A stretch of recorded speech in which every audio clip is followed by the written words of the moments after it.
para viver os sonhos de Deus, você precisa abortar os seus sonhos. Para viver os sonhos de Deus, você precisa abortar os seus sonhos. Vocês estão aí? Imagina uma gestante. A Thalita aqui, ó, tá gestante. Quantas semanas, Thalita? 34 semanas. Olha lá, tá na boca do gol já, né? A Thalita, ela não corre o risco de, estando gestante, engravidar de novo. Corre o risco? Vai lá, faz um teste. Ai, David, engravidei de novo. Vai vir por cima dessa aqui agora. O cabelo que ele não tem, ele já ia perder, né, David? Mas se você está carregando, se você já está gestando algo, não tem como você ter uma outra gestação junto dessa. É algo que é lógico, sim ou não, igreja? Sim ou não, igreja? Sim, é algo que é lógico. E quando nós falamos dos sonhos de Deus, é a mesma coisa.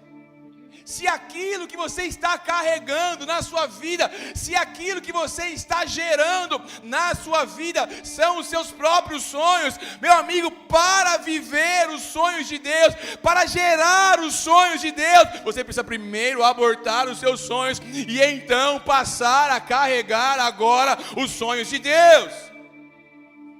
E a pergunta é: será que nós estamos dispostos a abortar os nossos sonhos para gerar os sonhos de Deus? Essa é uma boa pergunta. Como assim, pastor, os nossos sonhos e os sonhos de Deus? Talvez o seu sonho era ficar muito rico, comprar um iate para andar com a sua família de final de semana, aqui no Tietê aqui, dá um rolezinho no Tietê ali, né?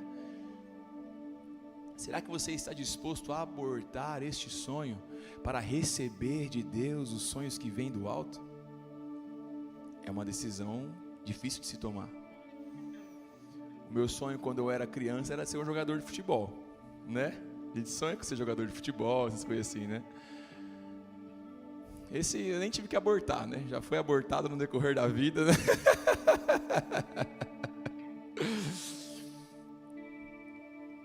Mas se eu tivesse insistido naquilo que era meu, eu não conseguiria gerar aquilo que era de Deus.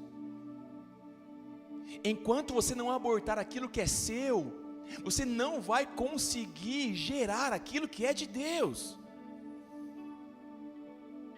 E eu não estou falando apenas que viver os sonhos de Deus é você ser um pastor, é você ser um ministro de adoração, é você ser alguém que vai tocar seu violão aí ao redor do mundo. Não tem a ver somente com isso.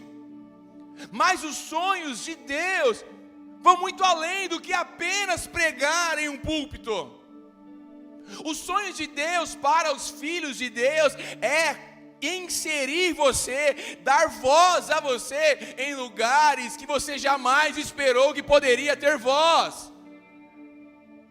Dentre os filhos de Deus havia José, por exemplo, que era um governador. Ou seja, existem sonhos de Deus que os filhos de Deus vão viver e vão colocar eles em posição de governo de nações, em posição de governo de cidade, em posição de governo.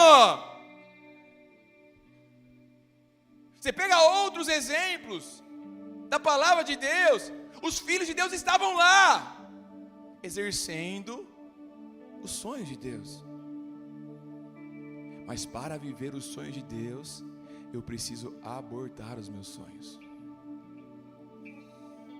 Será que você está disposto nessa noite a dizer: Senhor, os meus sonhos estão aqui, eu estou colocando todos eles de lado aqui agora, porque eu não quero andar por aquilo que os meus olhos estão vendo. Presta atenção aqui, meus amigos. No seu sonho pessoal, você já viu o que é melhor para você? Então é quando eu aborto esses sonhos que eu passo a viver aquilo que olho não viu, ouvido não ouviu, nem jamais subiu ao coração de nenhum homem. Presta atenção, Pastor, os sonhos de Deus são melhores ou piores para mim? Não sei. Não tem a ver com aquilo que o nosso padrão diz ser melhor ou pior. Então a questão não é ser melhor ou pior. A questão é de Deus ou é o meu? Vocês estão aí, gente, de verdade? Pastor, e se eu abrir mão dos meus sonhos e eu perder dinheiro por isso? Você foi colocado nessa terra para ter dinheiro ou para viver os sonhos de Deus? Pastor, e se eu colocando os meus sonhos, diante de Deus, eu tiver que terminar meu relacionamento?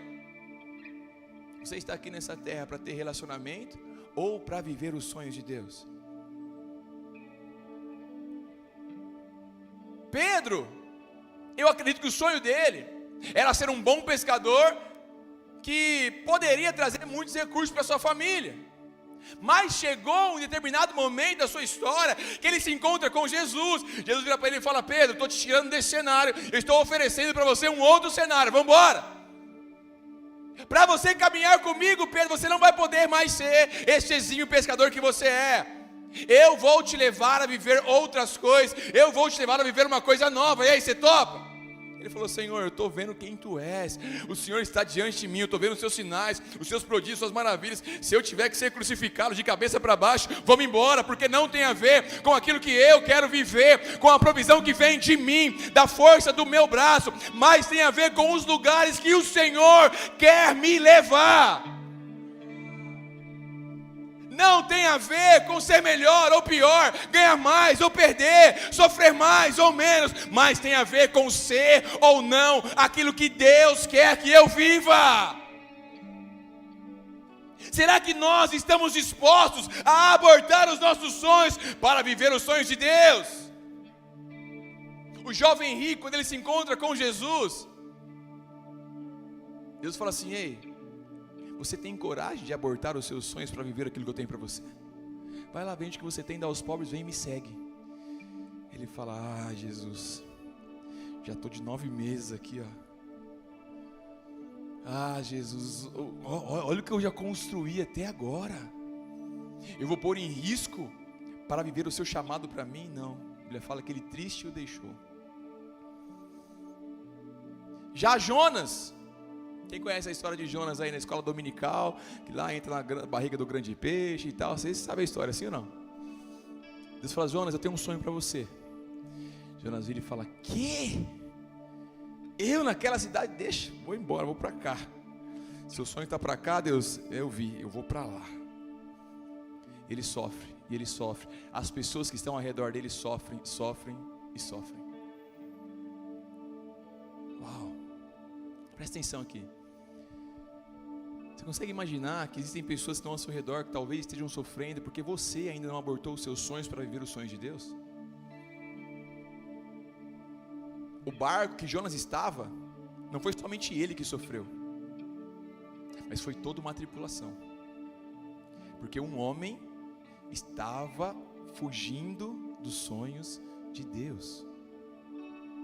Mas quando ele resolve voltar para o caminho, quando ele resolve abortar a sua própria vontade para viver os sonhos de Deus, para gerar os sonhos de Deus, toda uma cidade é salva da ira do Senhor. O que eu aprendo aqui, igreja, é que quando eu estou disposto a abortar a minha vontade para fazer a vontade de Deus, eu vivo aquilo que olho não viu, ouvido não ouviu, nem jamais subiu ao coração de nenhum homem. Eu vivo coisas que eu jamais sonharia que poderia viver. Vamos lá, alguém. Eu vivo coisas que eu jamais sonhei. Pastor, são coisas boas ou coisas ruins? Não sei. Mas uma coisa eu sei: são as coisas de Deus.